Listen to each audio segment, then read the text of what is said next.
ঈমানদারেরা, তোমরা আল্লাহকে ভয় করো এবং সেই দিন সম্পর্কে তোমরা একটু লক্ষ্য রাখো। আগামী দিনের জন্য তুমি কি অর্জন করে আনতেছো, আগামী দিনের জন্য তুমি কি সঞ্চয় রেখেছো, তার জন্য একটু চিন্তা করো, লক্ষ্য করো। তোমরা যা কিছু করো সকল কিছুর সংবাদ কেউ না জানলেও পুরোপুরি জানেন তিনি আমার কে।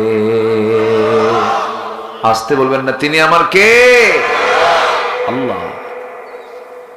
আমার আল্লাহ তো সেই আল্লাহ, وَيَعْلَمُ خَائِنَةَ الْأَعْيُنِ وَمَا تُخْفِي الصُّدُورُ। তোমার চক্ষু কি খেয়ানত করে এবং তোমার অন্তরে তুমি কি গোপন করে রেখেছো, তোমার অন্তরে তোমার কি দানা বেঁধে রেখেছো, কেউ না জানলেও একমাত্র জানেন তিনি আমার। আরো জোরে, তিনি আমার কে? আল্লাহ। আমি যতই পালাতে চাই না কেন, যতই ফাঁকি দিতে চাই না কেন, ধরা দিতেই হবে যার কাছে, তিনি আমার কে? আল্লাহ। আল্লাহ রাব্বুল আলামিন আরেক জায়গায় বলছেন, ইয়া মা'শারাল জিন্নি ওয়াল ইনসি ইন ইসতাতা'তুম আন তা'ফুযু মিন আকতারিস সামাওয়াতি ওয়াল আরদ লা তানফুযুনা ইল্লা বিসুলতান। জোরে বলুন আল্লাহু আকবার। ও দুনিয়ার জিনার ইনসানেরা, এই দুনিয়া থেকে তোমরা বাহির হয়ে যাওয়ার চেষ্টা করবে, পারবে না। কোথায় যাবে? আমার কাছেই তো ফিরে আসতে হবে। কোথায় তুমি পালাবে? সুযোগ নাই, কোনো সুবিধা নাই, তোমার আমার কাছে ফিরে আসতে হবে, কোনো সুযোগ নাই পালিয়ে যাওয়ার জন্য। এই জন্য আমার বন্ধুগণ, এই দুনিয়া থেকে আমরা যখন ফিরে যেতেই হবে, ফিরে যাবই যখন, গোলামি করে যাব একমাত্র কার গোলামি? আল্লাহ পাকের গোলামি। পৃথিবীতে যেদিন আমি এসেছিলাম সেই দিন আমার মুখ থেকে হাসি বের হয়েছিল না কান্না বের হয়েছিল? কান্না। তার পৃথিবীর প্রথম আওয়াজটা আমার কি বলেন তো? কান্না। আমি হেসে দুনিয়াতে আসিনি, আমার ভাষা ছিল প্রথম ভাষা। প্রতিটি শিশুর পৃথিবীতে আসার প্রথম ভাষাই হলো হাসি না কান্না? কান্না। আল্লাহ রাব্বুল আলামিন আদমকে ডাক দিয়ে বলছেন, ইয়া আদম উসকুন আনতা ওয়া যাওজুকাল জান্নাহ। ডাক দিচ্ছেন, ওয়া মা তিলকা বিয়ামিনিকা ইয়া মূসা। ইয়া ইয়াহইয়া খুযিল কিতাবা বিকুওয়া ইয়া ইব্রাহিম ইয়া ঈসা। এরকম করে সব নবীকে আল্লাহ রাব্বুল আলামিন হরফে নিদা প্রয়োগ করে ডাক দিলেন, কিন্তু একটা বারের জন্য আমার আল্লাহ আমার রাসূলকে একটা বারের জন্য ইয়া মুহাম্মদ বলেন নাই।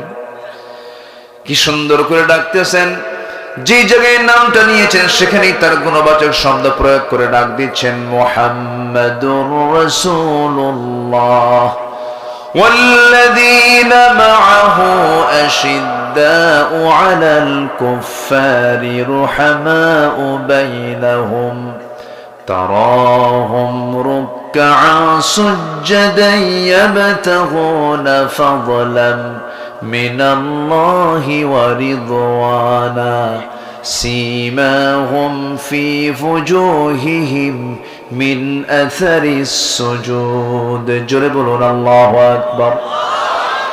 আরেক জায়গায় ডাক দিচ্ছেন, তার নাম ধরে কি সুন্দর করে তার পরিচয় দিচ্ছেন, ওয়া মা মুহাম্মাদুন ইল্লা রাসূল قد خلت من قبله الرسل।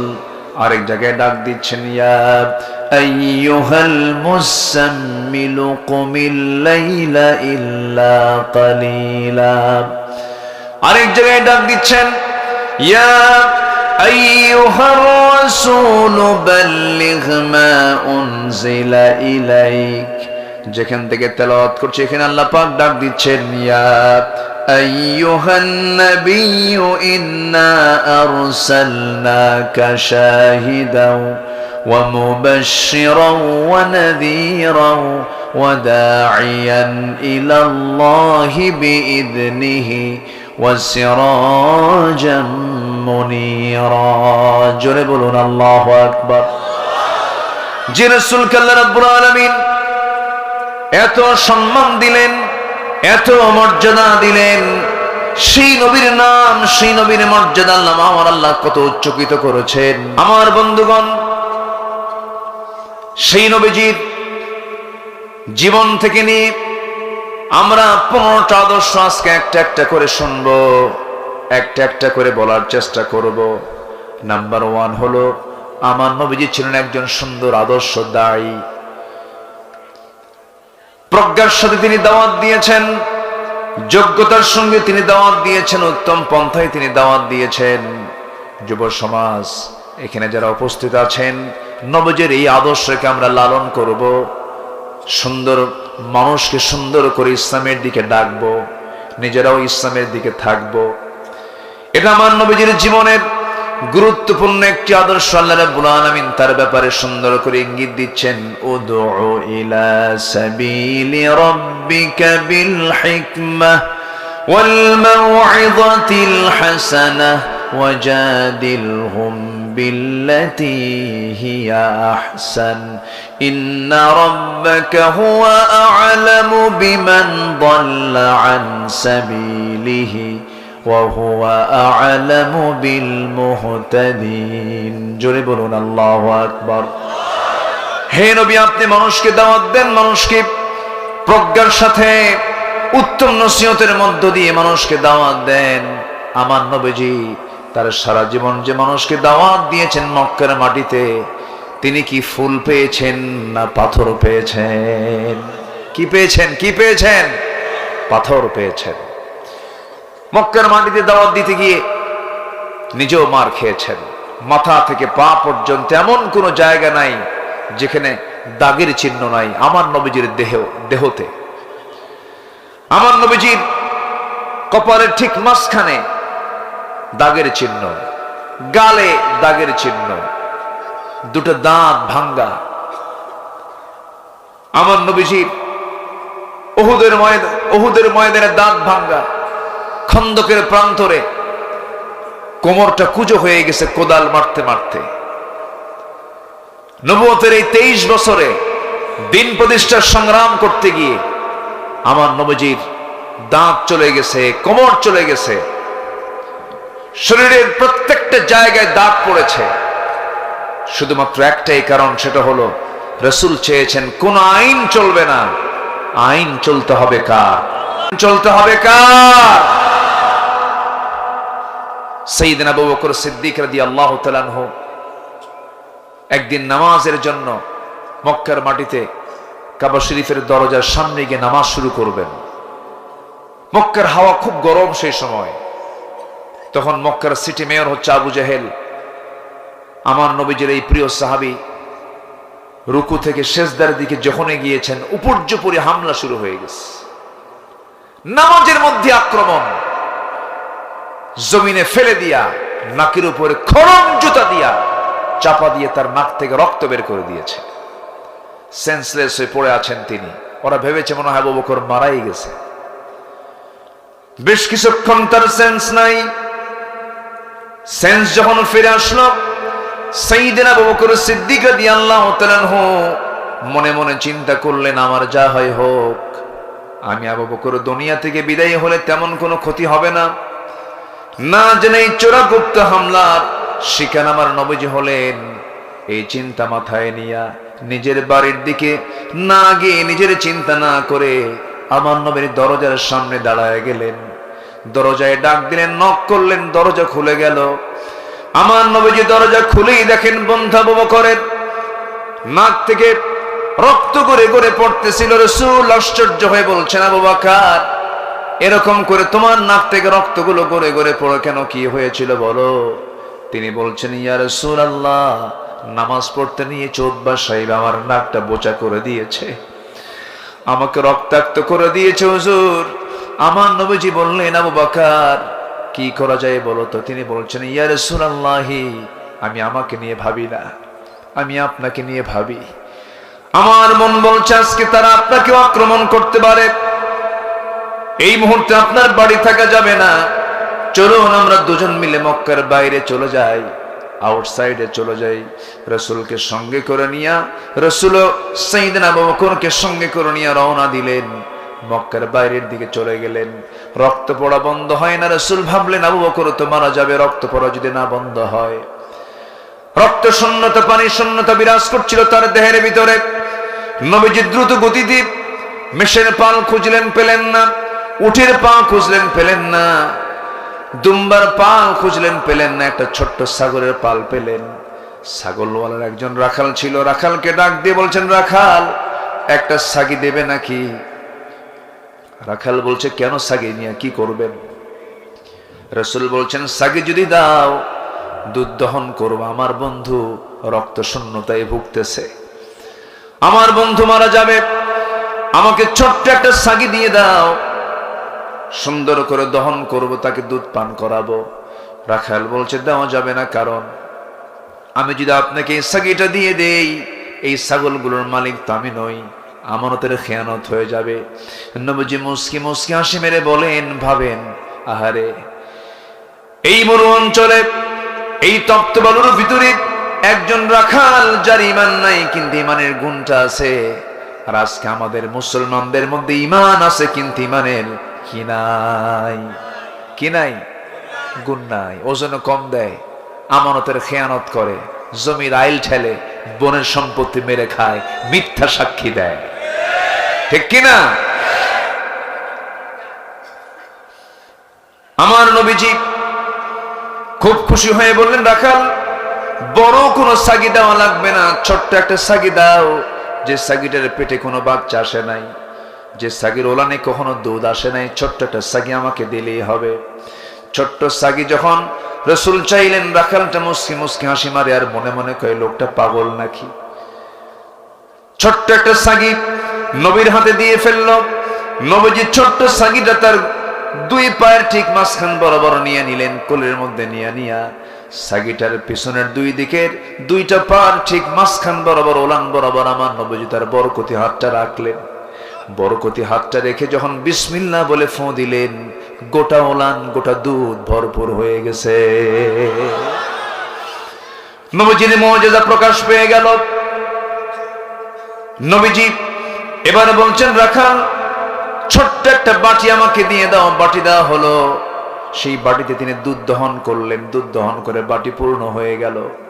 এবার রাসূল বলছেন, আবু বকর সকালবেলা রক্তাক্ত হয়েছে, এখন বরকতের দুধ খাও। যখন তাকে বাটি দেওয়া হলো, পাত্র যখন দেওয়া হলো, বিসমিল্লাহ বলে খাওয়া শুরু করলেন, পান করা শুরু করলেন। এত পরিমাণ দুধ পান করলেন যে পেটের চামড়া টাইট হয়ে গেছে। রাসূল বলছেন, আবু বকর কেমন দুধ পান করলে হুজুর? জীবনে এমন দুধ কখনো পান করি নাই, কিন্তু বুঝতে পারলাম না হুজুর, দুধ তো বাটি থেকে, পাত্র থেকে এক চুল পরিমাণ কমলো না। জোরে বলি সুবহানাল্লাহ। আমার নবীজি এবার বলছেন, ও আমার আবু বকর, তুমি দুধ কমাতে পারবে না, রাখালকে দিয়ে দাও। রাখালের হাতে যখন বাটি দেওয়া হলো, রাখাল যখন পান করা শুরু করবে, আমার নবীজি বিসমিল্লাহ বলে দিলেন। সেও পান করে শেষ করতে পারলো না পাত্রের দুধ। রাসূল বলছেন, সাহাবীরা, এই জায়গায় যদি আরো আল্লাহর কিছু বান্দা থাকতো, কেউ এই দুধটা কেউ ফুরাতে পারতো না, যতক্ষণ না আমি নবীজি এই পাত্রে আমার মুখটা না লাগাই। জোরে বলে সুবহানাল্লাহ, আরো জোরে বলে সুবহানাল্লাহ। আল্লাহ পাক আমার নবীর মাঝে এই সৌন্দর্য দিয়েছেন, এই মুজিজাগুলো আল্লাহ পাক তার রাসূলকে দান করেছিলেন। নবীজির জন্ম যখন হলো, মাত্র 3 দিন বয়স। কয়দিন বয়স? 3 দিন। নবীজি পৃথিবীর বুকে এসেছেন মা আমিনার কোলে। আবু তালেব একদিন বলছেন, ভাতিজা মুহাম্মদ, আমি তোমাকে দেখতে গেলাম, তখন তুমি 3 দিনের বাচ্চা। স্মৃতিচারণ করলেন, তো তুমি তো এখন আল্লাহর নবী হয়ে গেছো, আমি তোমার একটা বিষয় প্রশ্ন করতে চাই। বলেন চাচা, কি বলবেন? তুমি 3 দিনের শিশু যখন আমি তোমাকে দেখতে গেলাম, আমি তোমাদের ঘরে গেলাম, কিন্তু তোমার মাকে লক্ষ্য করে দেখি তোমার মা শুধু কান্নায় ভেঙে পড়েন, তোমার কাছে যান না, তোমাকে কোলে নেন না, তোমার মা তোমার কাছ থেকে দূরে দূরে থাকে। তুমি একাকী চাঁদনি আকাশের নিচে শুয়ে আছো, চাঁদনি আকাশের নিচে তুমি 2টা হাত 2টা পা নড়াচড়া করছো। আমি তোমার দিকে পরখ করলাম, পরখ করে দেখি তোমার ডান হাতটা যখন বাম দিকে নাও, আকাশের চাঁদ ডান থেকে বাম দিকে চলে যায়। তোমার বাম হাত যখন ডান দিকে নাও, আকাশের চাঁদটাও বাম থেকে ডান দিকে চলে যায়। যখন তুমি তোমার 2টা হাত যখন নিচের দিকে নেমে আনো, লক্ষ্য করে দেখলাম আকাশের চাঁদটাও তোমার সঙ্গে সঙ্গে, হাতের সঙ্গে সঙ্গে চাঁদটা নিচের দিকে নেমে আসতেছে। ও ভাতিজা মোহাম্মদ, আমি কি ভুল দেখেছিলাম নাকি? এটি কতটুকু সত্য তুমি আমাকে আজকে বলো। তুমি তো আল্লাহর নবী। রাসূল সঙ্গে সঙ্গে বলছেন, ও চাচা যান, আপনি ওই ছোট্টবেলায় যা দেখেছেন আমার ইতিহাস, আমার ব্যাপারে যা লক্ষ্য করেছেন, আমার মা স্বামীহারা মানুষ ছিলেন। আমার জন্ম যখন হলো, একজন মা সবচাইতে বেশি খুশি হন সেই সন্তানটা তার স্বামীর কোলে যদি তুলে দিতে পারবেন। কিন্তু আমার মা, আমার যখন জন্ম হয়ে গেছে, সন্তানটা কোলে নিয়ে বারবার স্বামীর কথা মনে হয়, কষ্ট বেড়ে যায়। আমাকে নিতে পারলে তার কষ্টের পরিমাণটা বেড়ে যায়। এই জন্য তিনি আমাকে নিতে চান নাই, আমি তার কোলে থাকতে পারি নাই। সেই জন্য আল্লাহ পাক আমার জন্য ওই শূন্যতা পূরণ করার জন্য আল্লাহ রাব্বুল আলামিন আকাশের চাঁদ আমার জন্য খেলনা বানাইয়া দিয়েছিলেন। জোরে বলে সুবহানাল্লাহ, আর জোরে বলে সুবহানাল্লাহ। সেই নবীজি বলতেছেন যে এই দুধ বাটি থেকে কখনো ফুরাবে না যতক্ষণ না আমি আমার ঠোঁটটা না লাগাবো বাটিতে। নবীজি এবার সবার শেষে দুধ পাত্রে ঠোঁটটা লাগালেন, পান করলেন, দুধ ফুরে গেল। নবীজি আগে খেতেন না খাওয়াতেন? বলেন, আসতে বলবেন না। খেতেন না খাওয়াতেন? এমনকি বাড়ির স্ত্রী পর্যন্ত আম্মা জান আয়েশা বলেন, আমি রাসূলকে কোনো খাবার দিতে গেলে আমি আগে খাওয়াতে পারতাম না। আল্লাহু আকবার, আমি আগে খাওয়াতে পারতাম না। বলতে হুজুর খান, হুজুর দুধ আনছি, দুধটা পান করুন। রাসূল মুস্কি হাসি মেরে বলতেন, আয়েশা তুমি আগে খাও, এরপর আমি খাবো। আমি আয়েশা নিজে গ্লাসের দুধটা আমি পান করতাম, রাসূল আমাকে দেখতেন। আমি আয়েশা কোন দিকে ঠোঁট লাগাই, রাসূল ঘাড়টা একটু বাঁকা করে দেখে নিতেন, আমি কোন দিকে ঠোঁটটা লাগাই দিয়ে পান করলাম। নবীজি আমার সেই গ্লাসটা যখন নিতেন, যেই দিকে ঠোঁট লাগাতাম নবীজি সেই দিকে ঠোঁট লাগায় পানি পান করতে। মুহাব্বত কাকে বলে? আমি আয়েশা যখন গোশতগুলো খেতাম, হাড়গুলো চুষে চুষে রেখে দিতাম, আমার নবীজি সেই হাড়টা চুষে চুষে রেখে দিতেন। আমার বন্ধুগণ, সারা জীবন নবীজি আগে খাওয়া দিয়েছেন, এরপরে তিনি খেয়েছেন। এটা হলো নেতার বৈশিষ্ট্য। আর আমার দেশের অধিকাংশ নেতাগুলো আগে খায়, আগে খাওয়ায় না, আগে খায়। খাওয়ায় না খায়। শুধু কি খায় না, দেশ থেকে পাচারও করে, পাচারও করে। বলতে গেলেই তো দোষ হয়ে যায়। আমরা কি বলতেও পারবো না? বলার দরকার আছে না নাই? সম্পদ দিয়ে হলোটা কি? কি লাভ হলো? দেশের শীর্ষস্থানীয় একজন ধনী, মুখের দাড়িটা ছিল সুন্না দাড়ি, মুখের দাড়ি সুন্না দাড়ি। সেই দাড়িটা কাটলো কোন মহব্বতে, কোন চেতনায় সে দাড়িটা কেটে ফেললো? কি ঠিক কিনা? ঠিক কিনা? দাড়ি রেখেছি আমরা কার মহব্বতে? নবীর মহব্বতে। রাসূলের মুখে দাড়ি ছিল, আমরা দাড়ি রেখেছি। সেই দাড়িটা কাটলো হলো বাঁচার জন্য, আমাকে যেন কেউ না দেখে দাড়ি কাটলো। মাথার চুল সাদা কালো বানালো, পাঞ্জাবি খুইলা গেঞ্জি পরলো, পাজামা খুলে লুঙ্গি পরলো, নৌকায় চললো বন্ধু নিয়া। কোস্টগার্ড ধরে ফেললো, আইনমন্ত্রীকে ধরে বলল, স্যার আমি চিনছি, চলেন এখন থানায় চলেন। আমি কি একা আসছি? আমি তো একা এখানে আসি না, আমি তো জামাতের সাথে আসছি। কে? কই যে বসে আছে দেখো, কেউ চেনা যায় না তো, মাথার চুল কালো, ভালো করে দেখো ওটাই দরবেশ। ঠিক কিনা?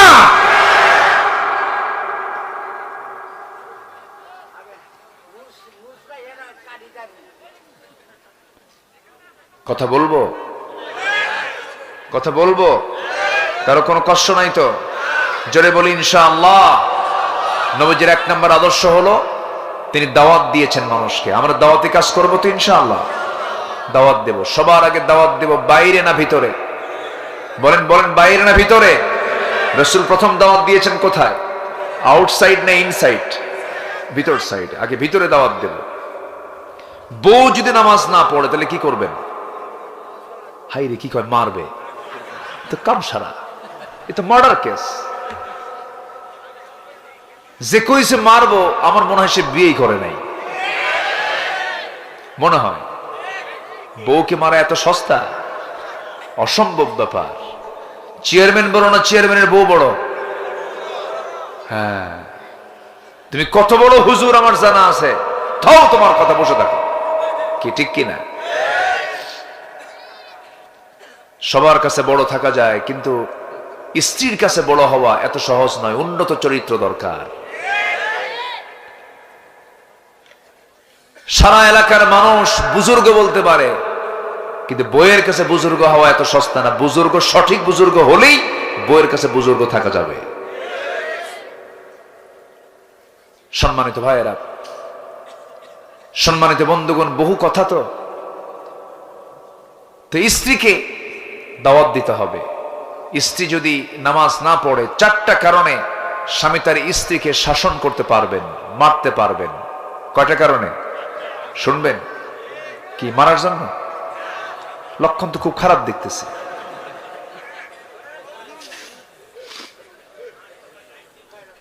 আমার মা আশেপাশে আছে কিনা, আসছে নাকি মায়েরা? আমার আওয়াজ যারা মায়েরা শুনছেন তারা তো এতক্ষণ ভাবতেছেন, হুজুর আপনি তো এতক্ষণ লাইন ভালোই ছিল, কিন্তু আপনি তখন ডেঞ্জারাস পজিশনে আসতেছেন। তাদের কলেজে এখন পানি নাই যে হুজুর তখন মারার অর্ডার দিয়ে গেল। 4টা কারণে স্বামী তার স্ত্রীকে শাসন করতে পারবেন। নাম্বার 1, যদি নামাজ না পড়ে। নাম্বার 2 হলো রমজান মাসে যদি রোজা না রাখে।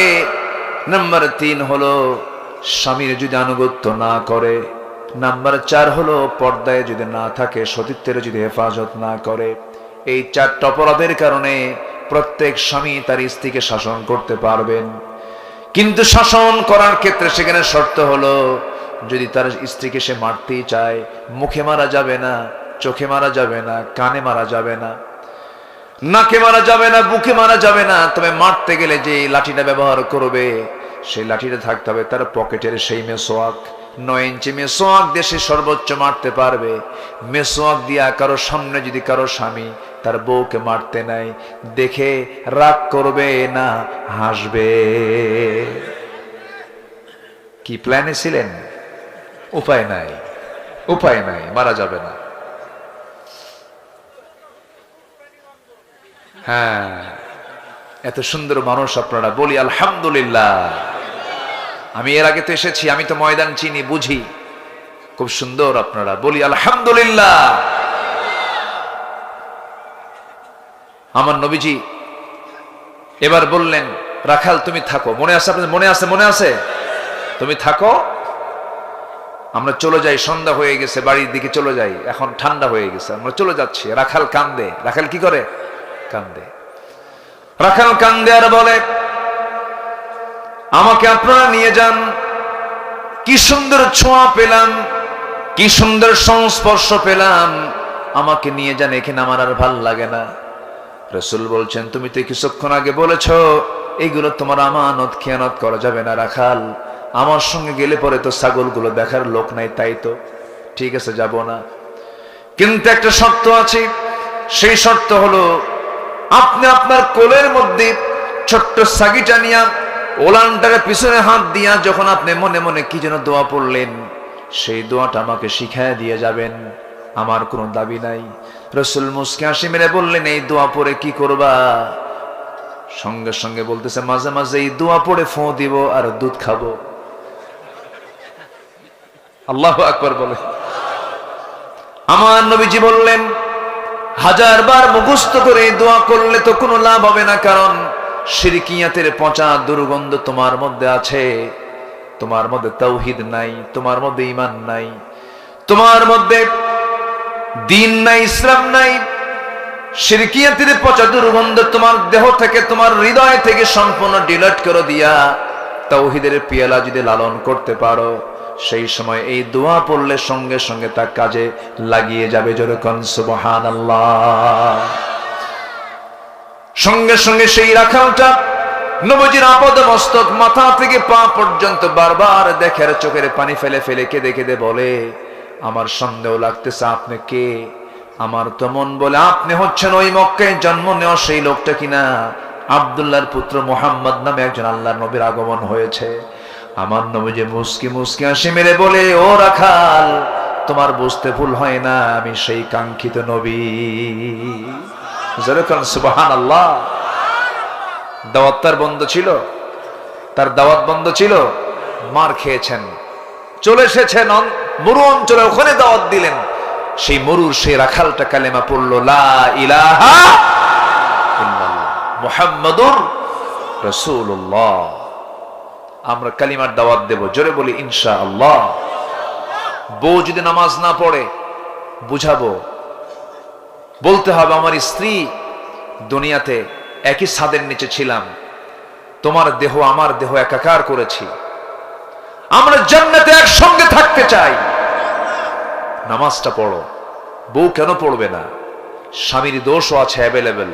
কিছু কিছু স্বামী আছে সুন্দরী বউকে পর পুরুষকে দেখাতে খুব লাইক করে, আছে না? কিছু আছে না? দেখায়, বলে, সুইটি সুইটি এদিকে আসো তো, একটু চা দাও তো। গায়ে কোনো কাপড় চোপড় নাই, আবার পরে বলে, এই বউটা দেখতে কেমন রে আমার, থাপ্পড়ায় দাঁত ভাঙা দরকার, আছে না? নয়, তোর বউ তুই দেখ, তুই মানুষকে দেখাবি কেন? ঠিক কিনা? আবার শুধু দেখায়, জাতিকে দেখায়।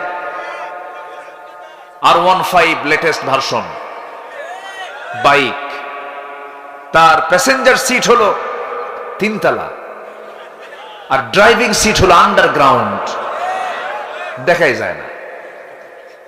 হোন্ডায় চড়ায় বউকে, লাল শাড়ি আর লাল লিপস্টিক লাগায়া, চুলটা ছেড়ে দিয়া বউকে 3 তলায় উঠায় দিয়া, পিছনে চড়ায়া দিয়া, হোন্ডার দোকানে গিয়ে বলে, হোন্ডার পাইপ সরায় দে, স্যালেঞ্জার সরায় দিল। হোন্ডার আওয়াজ তো কম, এবার স্যালেঞ্জার ওই পাইপ যখন সরায় তখন ও আর হোন্ডার থাকে না, আওয়াজ হয় হেলিকপ্টার। বোঝেন নাই?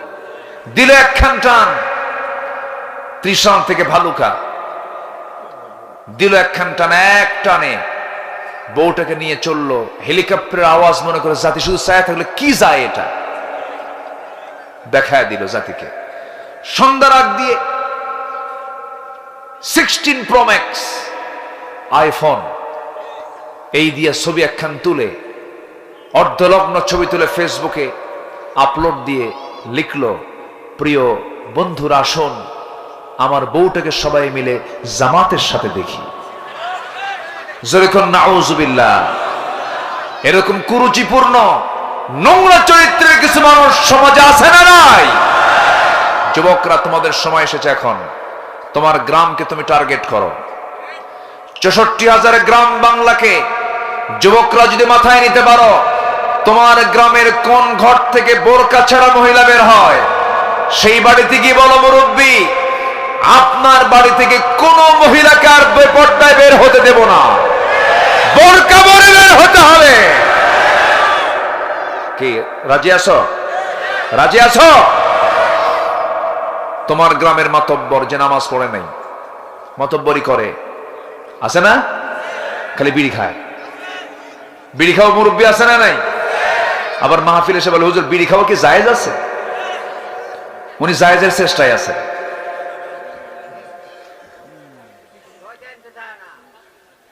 কি বললেন? ও জি, হ্যাঁ সেটাই তো কথা। বিড়ি কি টান মারে, উরে এক টানে ধোয়া 3 তলায় পাঠায়, আছে না নাই? টান দিল। শীতের মধ্যে এটার প্রকোপ কমে না বাড়ে? বাড়ে। খুব ঠান্ডা লাগে তো হুজুর একটু গরম করতেছে, গরম। এ পর্যন্ত যতগুলো বাজেট হয়েছে প্রত্যেকটা বাজেট অর্থমন্ত্রী বিড়ির দাম বাড়াইছে। যারা বিড়ি খায় তারা কয় আরো বাড়া, প্রয়োজনে বাড়ি বেঁচে খাবো। এত নেশা। আল্লাহ তুমি সকল নেশা থেকে জাতিকে হেফাজত করো। জোরে বলি আল্লাহুম্মা আমিন। রাগ করলেন নাকি আপনারা? রাগ করা যাবে না। আমার নবীজির শেষ আমল কি ছিল জানেন? শেষ আমল, সর্বশেষ যে আমলটা ছিল আমার নবীজির মিসওয়াক। কি ছিল? মিসওয়াক। মিসওয়াক করে মুখটা পরিষ্কার করে আমার নবীজি দুনিয়া থেকে বিদায় নিয়েছেন। আমার নবীজি যখন মারা যাবেন আম্মা জান আয়েশার ঘরটাকে তিনি পছন্দ করলেন। বলেন আয়েশা, আমার গোটা শরীরে প্রচন্ড ব্যথা, ইহুদিরা আমাকে খাবারের মধ্যে বিষ ঢুকে দিয়েছিল, সেই বিষের যন্ত্রণা এখন শুরু হচ্ছে আমার। আমি মনে হয় বাঁচবো না, আমি মনে হয় মারা যাব। এই কথা বলে তিনি শুয়ে পড়লেন। বালিশ আগায় দাও। রাসূল বললেন না আয়েশা, বালিশটা আগায় দিও না, তোমার উরুটা দাও। মাথায় রাখলেন। বললেন মাথায় পানি ঢেলে দাও। পানি ঢেলে দেওয়া হলো। হঠাৎ করে সাইয়েদনা বেলাল আজান দিয়েছেন। রাসূল তার অভ্যাস অনুযায়ী তিনি উঠে দাঁড়িয়ে নামাজে যাবেন। ওঠার চেষ্টা করি, মাথা চক্কর মেরে পড়ে যেতে নিলেন। আম্মা জান আয়েশা তাকে চট করে ধরে ফেললেন। আপনি তো পড়ে যাচ্ছেন। রাসূল বলছেন আয়েশা, মনে হয় আমার জামাতে নামাজ আর হবে না, আমি দুনিয়া থেকে বিদায় নিয়ে নেব। আমার নবীজি বললেন আয়েশা, নামাজ তো শুরু হয়ে যাবে, কিন্তু ইমাম তো নাই, আমি তো নামাজ পড়াতে পারছি না। তোমার আব্বাকে ডাক দিয়ে বলো আমার মুসাল্লায় যেন সে আমার দায়িত্বটা পালন করে নেয়। ইমাম পাল্টে গেছে।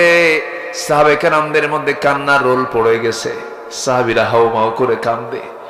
আমার নবীজি বললেন আয়েশা রে, আমার সাহাবীরা কান্নাকাটি করছে, নামাজ পড়তেছে, আমাকে একটু নিয়ে যাও তো জানালার কাছে। তাকে ধরে নিয়ে জানালার কাছে নিয়ে যাওয়া হলো। নবীজি সাহাবে কেরামদের নামাজ দেখতেছে, আর চোখের কোনা বেয়ে বেয়ে টপ টপ করে পানি পড়ছে। আম্মা জান আয়েশা নবীজির চোখের পানিগুলো মুছে মুছে দিয়ে বলেন ইয়া রাসূলুল্লাহ, আপনি কাঁদেন কেন? আপনি কেন কান্না করছেন? আপনার সাহাবীরা তো নামাজ আদায় করতেছে। রাসূল বলছেন আয়েশা রে, এই যে চোখের পানি দেখতেছো, এই চোখের পানি আমার দুঃখের পানি নয়, এই চোখের পানি আমার চরম আনন্দের পানি। কারণ এই নামাজ আজকে স্বাধীনভাবে সবাই নামাজ আদায় করতে পারছে। এই নামাজ কায়েমের সংগ্রাম করতে গিয়া কাফেররা আমার শরীরটা ক্ষত বিক্ষত করে দিয়েছে, মক্কায় মেরেছে আমাকে, এই কাফের মুশরিকরা তায়েফে মেরেছে। এই নামাজ কায়েমের সংগ্রাম করতে গিয়ে আয়েশা দেখো তো আমার দাঁত দুইটা আছে নাকি? এই নামাজ কায়েমের সংগ্রাম করতে গিয়ে আমাকে খন্দকের মরু প্রান্তরে কোদাল মারতে মারতে আমার কোমরটাও চলে গেছে। আমার গালের মধ্যে লোহা ঢুকিয়ে দিয়েছে, আমার কপালে লোহা ঢুকিয়ে দিয়েছে। সেই নামাজ আজকে রাষ্ট্রীয় পর্যায়ে কায়েম হয়েছে। এটা আমার চরম আনন্দের চোখের পানি। ওরে আয়েশা, আমি মনে হয় দুনিয়া থেকে বিদায় নিয়ে নেব। মুখটা কেমন যেন গন্ধ গন্ধ মনে হয়। একটা মেসওয়াক এনে দাও তো। মেসওয়াকের জন্য তিনি উঠবেন কেমনে? নবীজি তার উরুতে মাথা রেখে শুয়ে আছেন। ভাইকে ডাক দিয়ে বলছেন ভাই আব্দুর রহমান, একটা মেসওয়াক এনে দাও। মেসওয়াক এনে দেওয়া হলো। আম্মা জান আয়েশা সিদ্দিকা রাদিয়াল্লাহু তাআলা আনহা মেসওয়াকটাকে চাবায়া চাবায়া নরম করে দিয়া নবীর হাতে তুলে দিলেন, নবী যেন কষ্ট না হয়। নবীজি মুস্কে একখানা হাসি মারলেন। মেসওয়াকটা দিয়া মেসওয়াক শুরু না করে সেই মেসওয়াকের আগায় লেগে থাকা আম্মা জান আয়েশার মুখের থুতুগুলো নবীজি চুষে চুষে পান করতেছে। আমার নবীজি মুস্কে হাসি মেরে বলছেন আয়েশা রে, জীবনের শেষ সময় এসে তোমার কিছু হক আদায় করার চেষ্টা করলাম আয়েশা, আমি মনে হয় বাঁচবো না, দুনিয়া থেকে বিদায় নিয়ে নেব। আমার নবীজি মিসওয়াক সম্পূর্ণ করলেন, মুখটাকে পরিষ্কার রাখলেন, মুখের মধ্যে কোনো দুর্গন্ধ রাখলেন না। কারণ এই মুখে কার জিকির? আসতে বলবেন না, কার জিকির? এই মুখের নাম নেব কার? যে মুখে আল্লাহর নাম হবে সেই মুখে কোনো বাজে জিনিস ঢুকানো যাবে, যেই মুখে আল্লাহর জিকির সেই মুখ দিয়ে কোনো মিথ্যা কথা বলা যাবে না। আমার নবীজি দুনিয়া থেকে বিদায় হওয়ার আগ পর্যন্ত আম্মা জান আয়েশার সঙ্গে তার সর্বশেষ কথোপকথন হচ্ছিল। হঠাৎ করে রাসূল বলছেন, আমার আনাসকে দেখি না কেন, আমার আনাস কোথায় গেল? তন্ন তন্ন করে খুঁজে নাই, হঠাৎ করে তাকে বের করে ফেলা হলো, সাহাবায়ে কেরাম বের করে ফেললেন। আমার নবীজি বললেন, আনাস রে, তুমি আমার খাদেম, দূরে দূরে থাকো কেন? তোমাকে কষ্ট দিয়ে ফেলেছি, মনে হয় কষ্ট পেলে মাফ করে দিও। সাইয়েদনা আনাসকে দেখে বলছেন, হুজুর 10 বছর বয়সে মা আপনার কাছে আমাকে রেখে গেছেন, আজকে আমার বয়স 20 বছর, কোনো দিন আপনি আমাকে কোনো কাজের ইঙ্গিত করলেন না, একটা কাপড় আনতে বললেন না, একটা গ্লাস আনতে বললেন না, আমার জুতা আনতে বললেন না, বরং আপনি আমার উল্টো খেদমত করেছেন। আমার কেবল বয়স হওয়া শুরু হয়েছে, আপনি মারা যাবেন, আমার মন চাচ্ছে আপনি যুগের পর যুগ বেঁচে থাকেন, আমি আনাস আপনার খেদমত করে যাই। আমার নবীজি বললেন, ওরে আনাস, সাকরাতুল মউতের লক্ষণ আমার মধ্যে চলে আসছে, আমি দুনিয়া থেকে বিদায় হয়ে যাব আনাস। তবে আনাস একটা কথা জেনে রেখে দিও, তুমি আমাকে যখন এতটুকুন মহব্বত করো, আমি আল্লাহকে বলবো, আল্লাহ আমার জান্নাতের খাদেমটাও যেন আমার আনাস থেকে যায়। আমার নবীজি দুনিয়া থেকে বিদায় হওয়ার মুহূর্তেই আমার রাসূল আম্মা জান আয়েশাকে ডাক দিয়ে বলছেন, আয়েশা রে, আমি দুনিয়া থেকে বিদায় হয়ে যাচ্ছি, আমার উম্মতকে একটা মেসেজ দিয়ে দিবা, আমার উম্মতরা যেন 5 ওয়াক্ত নামাজ যেন কখনো না ছেড়ে দেয়। সবাই কি নামাজ পড়তে রাজি আছেন? সবাই কি নামাজ পড়তে রাজি আছেন? 5 ওয়াক্ত নামাজ পড়বেন। কারা কারা একটু হাত উঁচু করে দেখান, জোরে বলি ইয়া আল্লাহ, আরো জোরে বলি ইয়া আল্লাহ। আমাদেরকে 5 ওয়াক্ত সালাত আদায় করার তৌফিক তুমি আল্লাহ দিয়া দাও। জোরে বলি আমিন, আরো জোরে আমিন, আরো জোরে আমিন। কষ্ট দিয়ে ফেললাম মনে হয়, এত সুন্দর মানুষ আপনারা, আলহামদুলিল্লাহ। 15টা আদর্শ কেবল চলতেছে, কয় নাম্বার বলেন? দাওয়াতি কাজ। 1 নাম্বার কি বলেন তো? দাওয়াতি কাজ। আরো আছে কয়টা? নুরু ওয়াজ কি শেষ না শুরু? বহু কথা পড়ে আছে।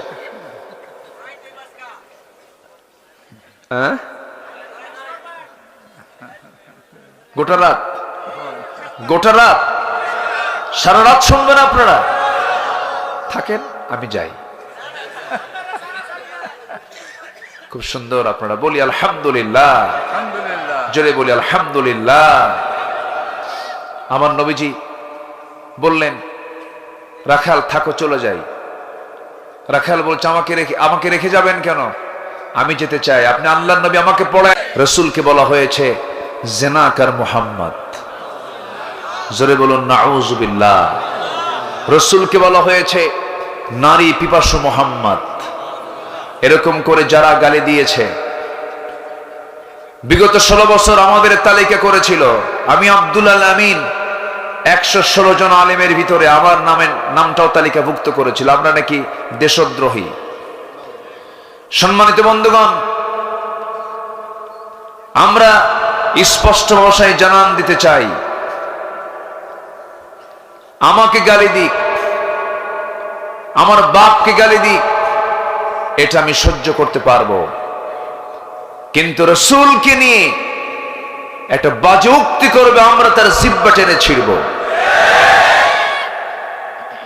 এতদিন তালিকা করেছে ওরা আমাদের, এখন সময় এসেছে আমাদের, ঠিক কিনা? যারা কোরআন নিয়ে কথা বলে, বাজে কথা বলে, রাসূলকে নিয়ে বাজে কথা বলে, ইসলামকে নিয়ে কটূক্তি করে, আল্লাহ রাসূলের চরিত্র নিয়ে কথা বলে, আমরা তাফসীর মাহফিলের, ওয়াজ মাহফিলের, মহাসম্মেলনের এই প্ল্যাটফর্ম থেকে জানান দিতে চাই, অবিলম্বে এই সমস্ত কুলাঙ্গারদের ধরে প্রকাশ্যে দিবালোকে ঝুলায় মেরে রক্ত মাংস হাড় হাড্ডি কুত্তা বিলাই দিয়ে খাওয়ানো দরকার। রাজি আছেন কারা কারা? হাত উঁচু করে দেখান মুসলমান।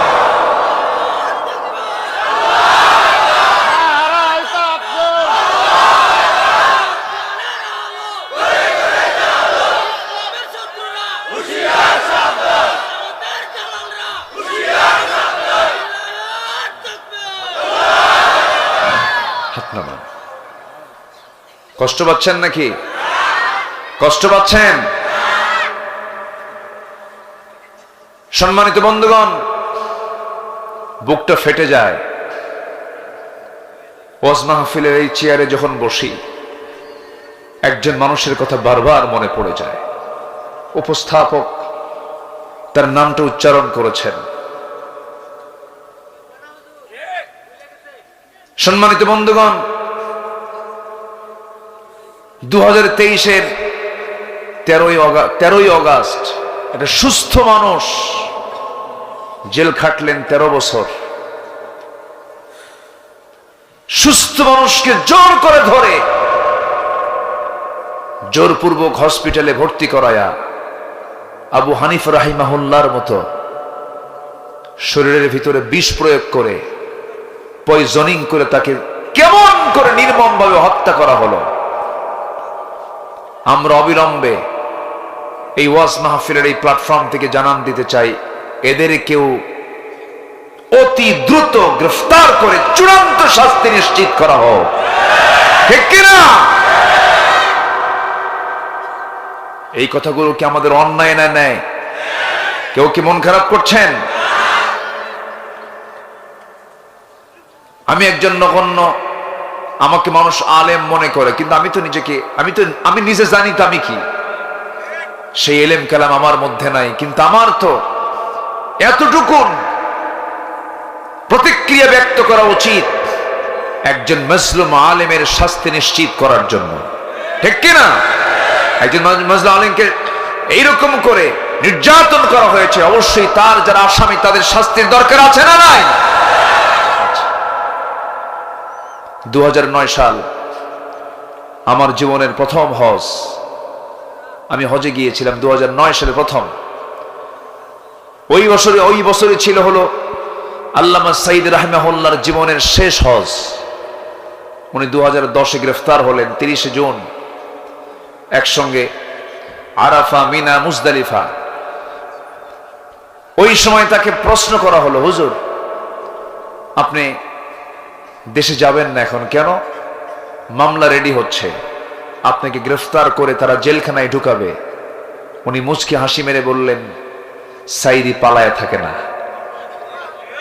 আল্লাহু আকবার বলবেন না? সাইদি পালায় না। ওনার কথার মধ্যে তার বাস্তবতার মিল আছে না নাই? আসতে বলবেন না, আছে না নাই? উনি কি পালিয়েছিলেন? উনি পালাতে পারতেন। উনি বললেন, আমি আমার দেশে ফিরে যাব। আমার ভাই, আমার দ্বীনি ভাইরা মানবতার জীবন যাপন করবে, এটা হতে পারে না। আমার রাসূলের চরিত্র এমন ছিল না, আমি দেশে ফিরে যাব। দেশে ফিরে এসেছেন, জেল জুলুম নির্যাতন সহ্য করেছেন, জীবনটাও দিয়ে দিয়েছেন। শুধুমাত্র একটা উদ্দেশ্য, তার সারা জীবনের একটাই দোয়া ছিল, আল্লাহ এই জমিনটাকে তুমি আল্লাহ কোরআনের জন্য কবুল করে নাও। সম্মানিত ভাইয়েরা, এখানে যারা বসে আছেন কেউ আমার দুশ্মন নয়, কেউ আমার শত্রু নয়। আমি কাউকে ইঙ্গিত করে কোনো কথা বলতে আসিনি, আমি কোরআনকে সামনে রেখে কিছু কথা বলতে আসছি। দয়া করে কেউ মন খারাপ করবেন না। মন খারাপ করছেন নাকি আপনারা? কেউ মন খারাপ করবেন না, একটু আমার কথাগুলো মনোযোগ দিয়ে শুনুন। সম্মানিত ভাইয়েরা, বিশেষ করে যুব সমাজ, তোমরা যারা আছো, চরিত্র খোঁজার জন্য কোথাও যাওয়া লাগবে না। চরিত্র খোঁজার জন্য একজন ব্যক্তিকে খুঁজে বেড়াও। আল্লাহর কর্তৃক যিনি সিলেক্টেড, নির্ধারিত, তিনি হচ্ছেন মুহাম্মদুর রাসূলুল্লাহ সাল্লাল্লাহু আলাইহি ওয়াসাল্লাম। তিনি কি ছিলেন না? আল্লাহু আকবার। টাকা দিয়ে ঘোড়া কিনলেন, তরবারি কিনলেন, টাকা শেষ হয়ে গেল, যুদ্ধে ঝাঁপিয়ে পড়লেন। সেই বিয়ে প্রার্থী সাহাবী ওই যুদ্ধে অংশগ্রহণ করে তিনি শাহাদাত বরণ করলেন। নবীর কানে সংবাদ গেল, হুজুর সাদ তো মারা গেছে। কোন সাদ? যে সাদের বিয়ে গতকালকে হওয়ার কথা ছিল। নবীজি নিজে দৌড়া গিয়া সাদের সামনে দাঁড়ায় গিয়ে তার চেহারার দিকে তাকায়, একবার হাসেন, একবার কান্দেন। সঙ্গে সঙ্গে সাহাবীরা বলছেন, হুজুর আপনি এমন করেন কেন? কি হয়েছে সাদের? রাসূল বলছেন, সাদকে দেখে এই জন্য কান্দি। সাদের সবকিছু আয়োজন সম্পন্ন করলাম, কিন্তু আমি সাদের বিবাহ দিতে পারলাম না, এই জন্য কাঁদতেছি আর হাসতেছি। এই জন্য আমি আমার স্বচক্ষে নবুয়তি চক্ষে দেখতে পেতেছি আমার সাদকে জান্নাতের হুরগুলো টানাটানি করে বেহেশতের দিকে নিয়ে যেতেছে। জানাজার আয়োজন করো। রাসূল জানাজা পড়ায় দিলেন। জানাজা সম্পূর্ণ করে রাসূল বললেন, এই মদিনার সবচেয়ে সুন্দরী নারীর সঙ্গে তার বিয়ের কথা ছিল, তাকে ডেকে আনো। আড়ালে ডেকে আনা হলো। রাসূল বললেন, ও মদিনার সবচেয়ে সুন্দরী নারী, আমার সাদ যদি বেঁচে থাকতো আজকে বিয়ে হয়ে যেত, কিন্তু সাদ তো দুনিয়াতে বেঁচে নাই। সে বিয়ের বাজার না করে সে জান্নাতের বাজার করতে গেছে।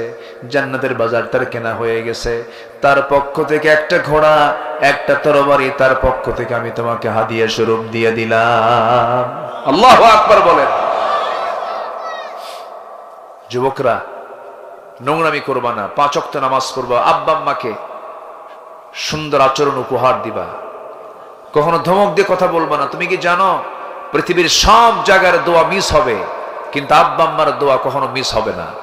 আল্লাহু আকবার, আল্লাহু আকবার। আল্লাহ তুমি সবাইকে এগুলো আমল করার তৌফিক দাও, জোরে বলে আমিন। নাম্বার 2, রাসূল ছিলেন সাহসী। আমরা কি হব? সাহসী। নাম্বার 3, রাসূল ছিলেন ধৈর্যশীল। আমরা ধৈর্যশীল হব, জোরে বলি ইনশাআল্লাহ।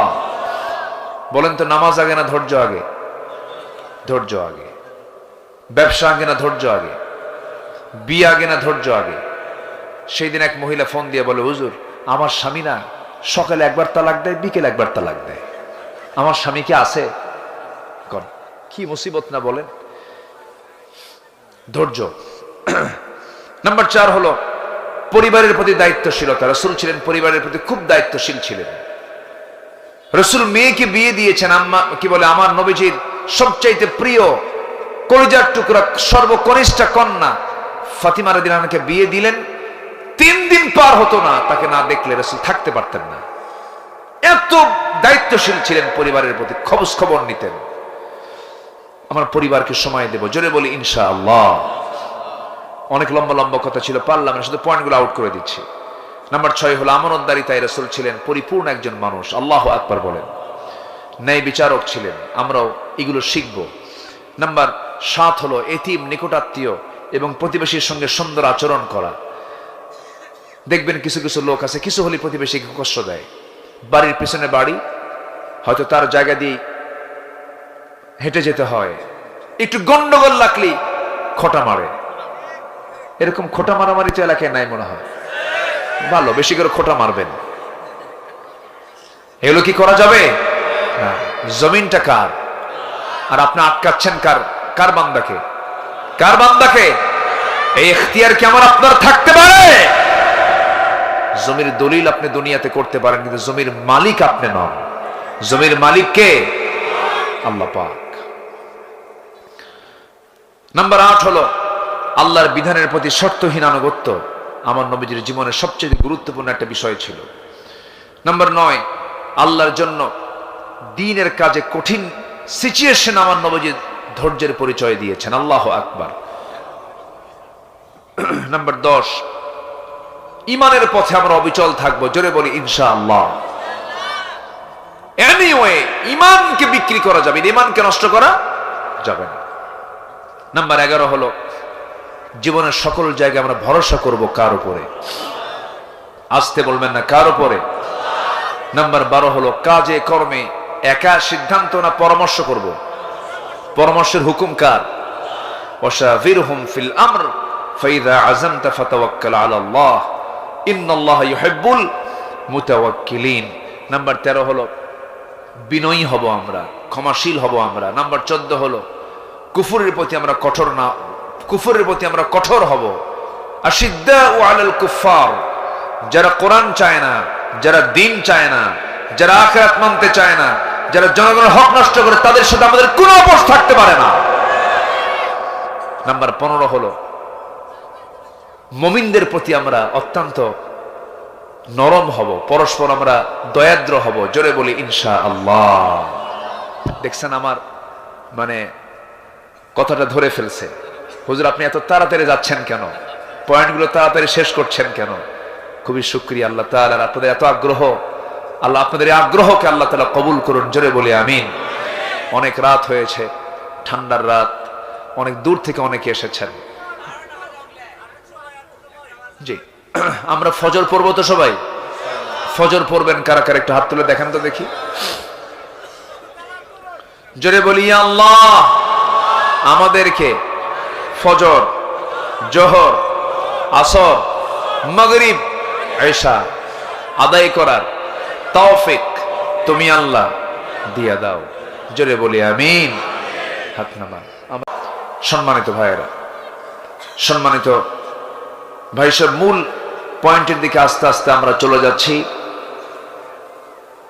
সম্মানিত বন্ধুগণ, আমরা নতুন একটা পরিবেশ পেয়েছি, নতুন একটা সিচুয়েশন আমরা এই দেশে লক্ষ্য করছি। এই পরিবেশ ছিল না। এই মাহফিলগুলো বাস্তবায়ন করতে গেলে আগে থানার কাছে যাওয়া লাগতো। থানা যদি বলতো মাহফিল হবে হবে, যদি বলতো হবে না হবে না। প্রত্যেকটা প্রায় মাহফিল কমিটির জুতার তলা ক্ষয় হয়ে যেত, মাহফিলের পারমিশন মিলত না। সম্মানিত বন্ধুগণ, সেই পরিবেশ আর নাই। এখন উল্টা থানায় ফোন দিয়ে বলে কিছু লাগবে কি? ঠিক কিনা? ঠিক কিনা? এই পরিবেশ যিনি তৈরি করেছেন তিনি আমার কে? আসতে বলবেন না, তিনি আমার কে? যুবকরা, তোমরা পরিবর্তন এনেছো। আজকের মাহফিলে যুবকরাই বেশি। যুবকরাই পারে দেশকে গড়তে। আমি তো ভাবছিলাম যুবকরা মনে হয় ডিভাইস আসক্ত হয়ে, মাদকাসক্ত, অসৎ নেতৃত্ব, অবৈধ relation, free fire, PUBG, games, এইগুলোতে মনে হয় জড়িয়ে পড়ে মনে হয় শেষ হয়ে গেছে। কিন্তু না, জাতে মাতাল তালে ঠিক। ঠিক কিনা? তোমরা এনে দিয়েছো একটা পরিবর্তন যা তোমার মুরব্বীরা পারে নাই। তোমরা পেরেছ। তোমাদের হাতে আগামীর বাংলাদেশ উঠবে হাতে। এর জন্য প্রস্তুতি স্বরূপ তোমাদের আমি দেখতে চাই সবচাইতে একটা বড় জিনিস, সেটা হলো উন্নত চরিত্র। তোমার যদি উন্নত চরিত্র থাকে, গোটা দেশের নেতৃত্ব তোমার হাতেই চলে আসবে। তোমরাই পারবে। সম্মানিত ভাইয়েরা, বহু কথা আছে, আস্তে আস্তে করে বলছি। আমি সেখান থেকে কথা বলতে চাচ্ছি যেখান থেকে আমি তেলাওয়াত দিয়ে শুরু করেছি। আমার রাসূলকে আল্লাহ পাক সম্মান সবচেয়ে কম দিয়েছেন না বেশি দিয়েছেন? সবচেয়ে কম না সবচাইতে বেশি? আমার নবীজি শুধু সাধারণ নবী নন, তিনি সকল নবীদের তিনি সর্দার। এসেছেন সবার পরে, কিন্তু তিনি হলেন সাইয়্যিদুল আম্বিয়া। বাইতুল মুকাদ্দাসে যখন আমার রাসূল উপস্থিত হলেন, আমার নবীর সম্মানে সকল নবীকে হাজির করা হলো। সকল নবীর উপস্থিতিতে ইমামের মুসল্লায় দাঁড়ালেন মুহাম্মদুর রাসূলুল্লাহ সাল্লাল্লাহু আলাইহি সাল্লাম। কি সম্মান আল্লাহ পাক তাকে দান করেছেন। সেই নবীজির জীবন থেকে আমরা কিছু আজকে আদর্শ শিখে যাব। জোরে বলি ইনশাআল্লাহ। আমাদের আদর্শ শিখতে হবে। আমরা সেই শিক্ষা ব্যবস্থা পাইনি বিগত সময়গুলোতে। আমি তো ভেবেছিলাম যে শিক্ষার যে কারিকুলাম, আমার বাচ্চাগুলোকে এই শিক্ষার কারিকুলামে পড়াবই না। কি নোংরা একটা সিচুয়েশন তৈরি করেছিল।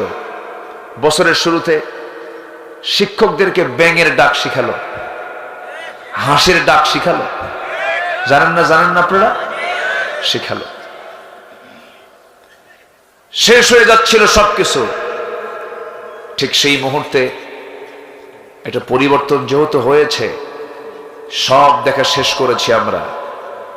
কেউ 25 বছর, কেউ 16 বছর, কেউ 9 বছর, কেয়ারটেকাররা কয়েক বছর। সবাই মুসলমান ছিলেন। কেউ নামাজের বিল সংসদে আনেন নাই। কেউ নামাজ আইন আকারে পাশ হোক, কোরআনের সেই আয়াতটা তারা বাস্তবায়ন করেন নাই। অথচ তারা মুসলমান ছিলেন। অতএব সব দেখা শেষ। আগামীর দেশ দেখতে চাই আমরা, কোরআনের দেশ, ইসলামের দেশ। রাজি আছেন কারা কারা? হাত উঁচু করে দেখান মুসলমান।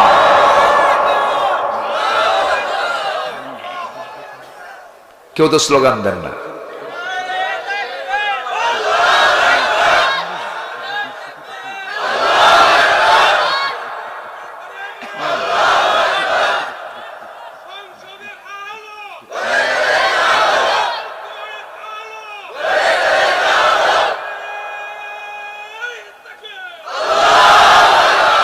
আল্লাহ কবুল করুন, জোরে বলি আমিন, আরো জোরে আমিন। কোরআনের দরকার আছে না নাই? এক জায়গায় না সব জায়গায়? এখন কোরআন আছে কোন জায়গায়? সব জায়গায় আছে? সব জায়গায় কোরআন আছে? কোরআন আছে নামাজে, তেলাওয়াতে, মাদ্রাসায়, মসজিদের তাকে। কোরআনকে আমরা শুধু হাফেজের মাথায় দেখতে চাই না, শুধু কাগজের পাতায় পাতায় দেখতে চাই না। আমরা মুসলমান, আমাদের এই চেতনা লালন করতে হবে। কোরআনকে আমরা দেখতে চাই সমাজের প্রতিটি পাতায় পাতায়। যারা এই বিশ্বাস রাখেন না যে কোরআন দিয়ে ক্যান্টনমেন্ট চলতে পারে, কোরআন দিয়ে সচিবালয় চলতে পারে, কোরআন দিয়ে পার্লামেন্ট চলতে পারে, এই চিন্তা চেতনার সাথে যাদের মিল নাই তারা ভণ্ড, তারা প্রতারক। নতুন করে ঈমান আনতে হবে। কোরআন সব জায়গায় দরকার আছে না নাই? আছে। সম্মানিত ভাইয়েরা, একটু কান লাগান, একটু মনোযোগ দিয়ে শুনুন। বাড়িতে লেগেছে আগুন, নিভানোর জন্য কি দরকার? পানি। পানির জন্য হাউমাউ করে কাঁদতেছে বাড়িওয়ালা, ভাইরে আগুন লেগেছে, কার কি আছে, নিয়ে আসো তাড়াতাড়ি, আমারে বাঁচাও। সামনে দিয়ে যাচ্ছিল একজন, 1 ড্রাম ডিজেল নিয়ে দিছে, বিসমিল্লাহ কয় 1 ড্রাম ডিজেল দিছে ঢেলে আগুনে। আগুন কমবে না বাড়বে? ডিজেল দিয়ে কি আগুন নেবে? আরেকজন যাচ্ছিল ভ্যান ভর্তি লাকড়ি নিয়ে, ভ্যান ভর্তি লাকড়ি দিছে ঢেলে আগুনে। আগুন কি কমবে না বাড়বে? বাড়বে। আগুন নিভানোর জন্য যেমন পেট্রোল, ডিজেল, অকটেন, লাকড়ি, খড়ি নয়, সমাজের যে আগুন নিভানো আমাদের দরকার, সেই নিভানোর জন্য দুনিয়ার কোন আইন দিয়ে আগুন কখনো নিভবে না। এই সমাজের ধরা আগুনকে নিভানোর জন্য একমাত্র প্রয়োজন হলো আমার আল্লাহর বিধান, কোরআনে কারীম। ঠিক কিনা? এটাই দরকার। সম্মানিত ভাইয়েরা, বিশেষ করে যুব সমাজ, তোমরা যারা আছো, তোমার চরিত্রকে ধ্বংস করার জন্য ইউরোপ, আমেরিকা তারা লেগে আছে। একদিকে হলিউড, আরেকদিকে বলিউড। নোংরামিগুলো তোমার চোখের সামনে দিয়ে তোমাকে নষ্ট করার জন্য চেষ্টা চালাচ্ছে। কিন্তু তোমাকে ভালো থাকতেই হবে আখিরাতের জন্য। কিসের জন্য? কিসের জন্য? আখিরাতের জন্য। চরিত্র একজন মহান ব্যক্তির লালন করতে হবে, তিনি হচ্ছেন মুহাম্মদুর রাসূলুল্লাহ। আল্লাহ রাব্বুল আলামিন সেই রাসূলকে কি সম্মান দিয়েছেন দেখেন। আমার আল্লাহ তার নবীর পরিচয় দিচ্ছেন। সকল নবীকে মহান রাব্বুল আলামিন নাম ধরে ডাক দিয়েছেন। আদমকে নাম ধরে ডেকেছেন, নূহ আলাইহিস সালামকে নাম ধরে ডেকেছেন, ইব্রাহিমকে নাম ধরে ডেকেছেন। কিন্তু যে কোরআন নবীর উপরে নাজিল হলো, সেই কোরআনে আমার আল্লাহ তাআলা একটা বারো আমার নবীকে নাম ধরে একটা জায়গায়ও ডাকেন নাই। এক জায়গাতেও নাম ধরে আমার আল্লাহ তার রাসূলকে ডাক দেননি। অথচ আমার আল্লাহ হচ্ছেন, তিনি রব, তিনি যাকে তাকিয়ে নাম ধরে ডাকতে পারেন। পিতা তার সন্তানকে নাম ধরে ডাকতে পারে, সন্তান কি তার পিতাকে নাম ধরে ডাকতে পারে? না, এটা আদবের খেলাফ হয়। এটা তো এমনও নয় আল্লাহ তার অবস্থান থেকে আমার রাসূলকে নাম ধরে ডাকলে কিছু হতো না, কিন্তু নাম ধরে ডাকেন নাই। আল্লাহ নিজে তাকে সম্মান সূচক শব্দ প্রয়োগ করে ডাক দিয়েছেন। সুবহানাল্লাহ, সুবহানাল্লাহ। এত আস্তে মারহাবা বললেন।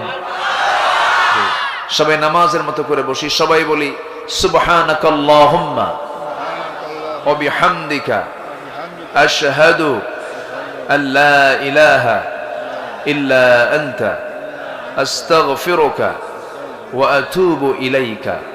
চিৎকার মেরে বলি ইয়া আল্লাহ, আমার জীবনের সগীরা কবীরা ছোট বড় সব গুনাহ তুমি আল্লাহ মাফ করে দাও। জোরে বলুন ইয়া রাব্বাল আলামিন।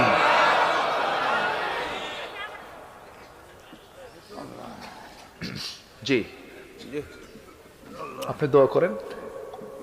আল্লাহর ইসলামী যুব সংঘের অনেকগুলি সদস্য মারা গিয়েছেন। জি এই যুব সংঘের সঙ্গে যারা সম্পৃক্ত ছিলেন, আল্লাহ যারা দুনিয়া থেকে বিদায় নিয়েছেন তাদের কবরগুলোকে জান্নাতের টুকরা বানায় দাও। জোরে বলি আমিন। আমার শফিক ভাই কোথায় আছেন? তো বসেন। এই বছর প্রতি বছরই আমরা সভাপতি পাল্টাই। বছর যে সভাপতি ছিল ওমর ফারুক সেলিম। ওমর ফারুক সেলিম ভাই। এদিকে আছে একটু ডাক দেন। জি ওমর ফারুক সেলিম ভাই কোথায়? আলহারা সভাপতি। আলহেরার সম্মানিত সভাপতি। জি আমি কিন্তু তার সঙ্গে দেখা করতে চাই। জি সবাই বসুন। আমরা আল্লাহর কাছে চাবো, আল্লাহ যেন আমাদের সকলের চাওয়াকে পাওয়া করে দেন। আমিন। জি সবাই বসুন, আমরা আল্লাহর কাছে প্রার্থনা করি।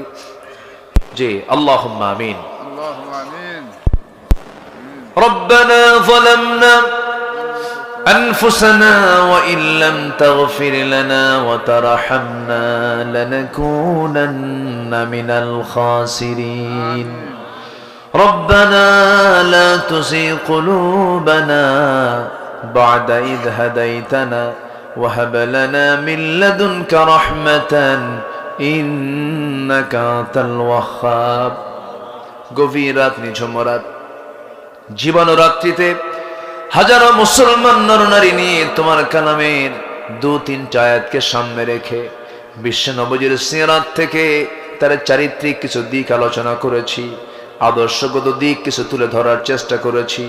সে শান্তে সে কাঙ্গাল ফিগারির মতো দুটো হাত পেতে আছি। আল্লাহ গুনার দিকে নজর দিও না, বান্দা মনে করে তামাম জীবনের সমস্ত গুনাহগুলোকে মাফ করে দাও।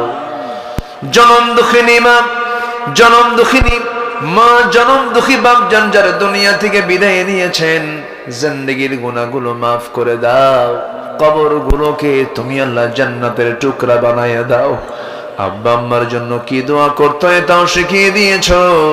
দিল খুলে হাতটা একটু উঁচু করে আব্বা আম্মার জন্য সব আওয়াজ দিয়ে বলুন রব্বির হামহুমা কামা রব্বায়ানি সগীরা রব্বির হামহুমা কামা রব্বায়ানি সগীরা রব্বির হামহুমা কামা রব্বায়ানি সগীরা।